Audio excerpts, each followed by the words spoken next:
இன்னொன்னு சொல்லுங்க, லீகலா நான் வந்து கேஸ் எல்லாம் போடுவேன்னு சொல்லியிருக்கீங்க. எதுக்காக கேஸ் தெரிஞ்சுக்கலாமா? இல்ல சார், என் ஃப்ரெண்டு தான் பண்ணது அது. இப்ப வந்து அமௌண்ட் வந்து ரீஃபண்ட் வாங்கணும்னு சொல்லிட்டு தான் அவங்க இது பண்ணிருக்காங்க. ஃப்ரெண்டு வந்து நம்ம பிசினஸ்ல இருக்காங்களா சிஸ்டர், வாணி சிஸ்டர்? அந்த ஃப்ரெண்டு கிட்ட நான் பேசலாமா? பேசலாம் சார். சிஸ்டர், நாங்களாம் இதெல்லாம் பார்க்காம வந்திருப்போம்னு நினைக்கிறீங்களா? நான் 2 வருஷமா பண்ணிட்டு இருக்கேன், சும்மா கிடையாது. இங்க மட்டும் கிடையாது, என்னோட பிசினஸ் நேபாளில கூட இருக்கு. எங்களுக்கு யாருமே தெரியாதுன்னு நீங்க நினைச்சிட்டு இருக்கீங்களா? இல்ல பிங்கி சிஸ்டருக்கு யாருமே இல்லைன்னு நினைச்சிட்டு இருக்கீங்களா? இதுக்கு முன்னாடி வீடியோ பாத்தீங்களா? கனகராஜ் பிரதரோட வீடியோ நீங்க சுவிட்ச் ஆன் ஆகல. அவரோட ஃப்ரெண்டே வந்து இதுவா தான் இருக்காரு, ஐஜியா தான் இருக்காரு. யாரு? கனகராஜ் பிரதரோட ஃப்ரெண்டு. அவரோட இன்னொரு ஃப்ரெண்டு லாயரா இருக்காரு. ஏமாத்துறதுன்னா என்னன்னு தெரியுமா உங்களுக்கு? ஃபர்ஸ்ட் உங்ககிட்ட வந்து நாங்க உங்களுக்கே தெரியாம காசு எடுத்துட்டு போறதுதான் ஏமாத்துறது. புரியுதா வாணி சிஸ்டர் உங்களுக்கு?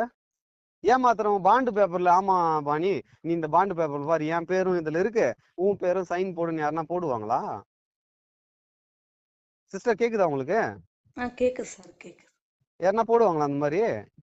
அதுவும் வீட்டான வந்து இந்த மாதிரி வாணி இந்த சைன் பாண்டு பேர், அதுல நான் ஜுடிஷியல்னு தான் எழுதிருக்கு, நீதித்துறைன்னு தான் எழுதிருக்குமே அந்த பாண்டுல. கவர்மெண்டோட பத்திரம் அது. ஏமாத்துறவன் நீங்க போயிட்டு கொடுங்க, ஒன்றும் பிரச்சனை கிடையாது. பட் ஆக்ஷனே உங்க மேலதான் வரும் திருப்பி. நீங்க தான் சைன் போட்டிருக்கீங்க, உங்களோட அக்கௌண்ட்ல தான் மணி டிரான்சாக்ஷன் ஆயிருக்கு, நீங்க நான் எடுத்து பண்றதுக்கு ரெடின்னு சொல்லிட்டு வீடியோவை போட்டிருக்கீங்க. நான் பண்றதுக்கு ரெடின்னு உங்களுக்கும் தெரியும். யாருக்கு தெரியும்?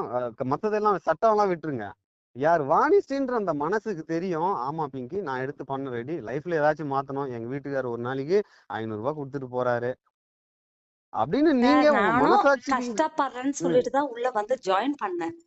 எனக்கு வந்து அந்த வீடியோ எல்லாம் எப்படி பண்றது கூட எனக்கு தெரியாது. சரிங்களா? நீங்க சொல்றத நான் செஞ்சேன், அவ்வளவுதான். எனக்கு வந்து எப்படி வீடியோ போடணும் எதுவுமே எனக்கு அந்த ஒர்க்க பத்தி எதுவுமே எனக்கு தெரியாது. சரிங்களா? எனக்கு சொன்னாங்க, நான் செஞ்சேன். இல்ல சார், எனக்கு சொன்னாங்க, நீங்க என்ன சொல்றீங்களோ பின்னாடியே வாங்கன்னு சொன்னீங்க. அதால நீங்க சொன்னதை நான் செஞ்சேன், அவ்வளவுதான் சார். எனக்கு வந்து என் சிச்சுவேஷன் எனக்கு அவ்வளவுதான். நீங்க வந்து உங்க நியாயத்தை தான் நீங்க சொல்றீங்க தவிர, இப்போ என் சிச்சுவேஷன் நீங்க புரிஞ்சுக்கல.